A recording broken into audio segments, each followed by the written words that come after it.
Assalamualaikum warahmatullahi wabarakatuh. Kami dari kelompok 2 akan mempresentasikan hasil diskusi kami yang berjudul kualitas air sungai. Adapun anggota kelompok kami yaitu yang pertama Ahmad Mutohar, yang kedua Ahmad Dwi Arianto, yang ketiga Poppy Binarna, yang keempat Dwi Hasanah, yang kelima Sylvia Nur Hasanah, yang keenam yaitu Kansa Putri Nabila, dan yang terakhir adalah saya sendiri, Mita Octavia. Untuk yang pertama, pendahuluan. Air merupakan sumber daya alam yang sangat dibutuhkan bagi makhluk hidup. Manusia menggunakan air untuk berbagai kebutuhan, seperti keperluan rumah tangga, pertanian, industri, dan lain-lain. Kualitas air yang baik akan mengakomodasi kegiatan usaha atau pembangunan yang lebih beragam, seperti suplai air untuk kebutuhan domestik, pertanian, perikanan, industri, maupun rekreasi. Sungai merupakan salah satu bentuk ekosistem perairan terbuka yang juga rawan dengan adanya suatu pencemaran. Pencemaran yang sering terjadi pada suatu sungai biasanya disebabkan oleh kondisi lingkungan dan aktivitas manusia di sekitar sungai. Sungai dapat diartikan pula sebagai salah satu wadah tempat berkumpulnya air dari suatu kawasan. Air permukaan atau air limpasan mengalir secara gravitasi menuju tempat yang lebih rendah. Buruknya kualitas air sungai akan berdampak pada menurunnya jumlah biota sungai dan secara umum akan semakin menurunkan kualitas air sungai di bagian hilir yang kemudian bermuara di laut. Tujuan mengetahui kandungan pH dan kualitas air melalui pengujian fisik dan kimia. Sungai. Aliran sungai adalah suatu alur yang panjang di atas permukaan bumi, tempat mengalirnya air yang berasal dari hujan. Bagian yang senantiasa tersentuh aliran air ini disebut alur sungai. Bagian-bagian dari sungai bisa dikategorikan menjadi 3, yaitu bagian hulu, bagian tengah, dan bagian hilir. Daerah aliran sungai merupakan wilayah yang dibatasi topologi, di mana air berada di wilayah tersebut mengalir ke outlet sungai utama hingga ke hilir. Dalam pengelolaan DES, pendekatan ekosistem diperlukan karena mengingat kompleksitas elemen di dalam ekosistem yang melibatkan multi sumber daya, alam dan buatan, multi lembaga, multi stakeholders, dan bersifat lintas batas administratif. Karena kompleksitas di dalam DES sangat tinggi, inilah maka dibutuhkan koordinasi dan kooperasi antar pihak. Air adalah semua air yang terdapat di alam maupun di atas maupun di bawah permukaan tanah, termasuk dalam pengertian ini air permukaan, air tanah, air hujan, dan air laut yang berada di darat. Air permukaan adalah semua air yang terdapat pada permukaan tanah, termasuk di dalamnya antara lain yaitu air dalam sistem sungai, waduk, danau, air irigasi, air. Kualitas air dapat diketahui dengan melakukan pengujian tertentu terhadap air tersebut. Pengujian yang biasa dilakukan adalah uji, yaitu metode praktikum yang digunakan, waktu dan tempat, Senin, 28 November 2022 di Laboratorium Agronomi Universitas Muria Kudus. Alat dan bahan, yang pertama yaitu sampel air, botol aqua, kertas lakmus, alat pengukur pH, alat tulis, dan alat dokumentasi.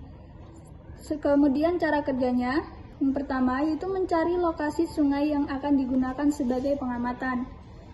Kemudian mengidentifikasi dan mengambil gambar atau dokumentasi secara sistematis lokasi air sungai yang diamati. Kemudian semua anggota kelompok memberikan data potensi pencemaran air di lokasi pengamatan berdasarkan wawancara yang dilakukan. Kemudian memberikan deskripsi penyebab pencemaran dan teknik konservasi yang cocok untuk masing-masing pencemaran yang terjadi. Selanjutnya yaitu pembahasan uji fisik. Analisis uji fisik pada tabel memiliki warna yang sedikit keruh, tetapi tidak berbau serta air sampel sungai berada pada kelas sedang. Dan pada waktu wawancara di sungai Desa Godamanis, Kecamatan Bae bisa dikatakan sedikit tercemar untuk keadaan warnanya. Hal ini karena masyarakat sekitar memiliki kebiasaan yaitu membuang sampah di sekitar sungai yang menyebabkan warna air sungai akan tercemar dan apabila lama-kelamaan dibiarkan maka memiliki dampak yang buruk bagi lingkungan. Pada sungai di Desa Godamanis di belakang kos untuk Pencemaran yang paling besar terjadi pada musim hujan karena pada saat itu limbah meliputi sampah-sampah yang terdapat pada pinggiran sungai akan terjatuh ke sungai sehingga mengakibatkan sungai tercemar. Maka dari itu perlu dilakukan langkah konservasi sungai agar kelestariannya dan yang berada di sungai dapat dimanfaatkan baik untuk konsumsi manusia maupun kegiatan pertanian lainnya.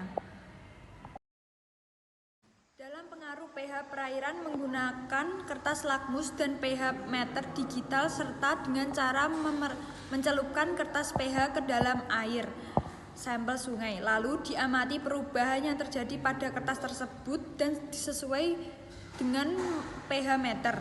Adapun pH yang diperoleh adalah 7 sampai 8. Untuk nilai pada alat pengukur serta pada kertas lakmus, merah dan biru memiliki warna yang tetap tidak berubah. Ini artinya pH perairan sungai memiliki kandungan pH netral. Jangkauan pH berada mulai dari 0 sampai 14, di mana titik tengah dinilai 7, dan ini adalah titik netral. Lebih dari pH 7 dikategorikan basa dan kurang dari pH 7 dikatakan asam. Maka untuk pH yang netral dapat dan layak untuk dikonsumsi karena jumlah pH netral mengandung OH- dan OH+ berada pada jumlah yang sama dan berada di titik keseimbangan. Maka dari itu sampel air memungkinkan untuk dikonsumsi karena memiliki pH netral. Akan tetapi untuk layak konsumsi harus memiliki aspek yang lain seperti aspek fisik, aspek kimia yang lain seperti kandungan logam berat, maka diperlukan adanya penelitian lebih lanjut.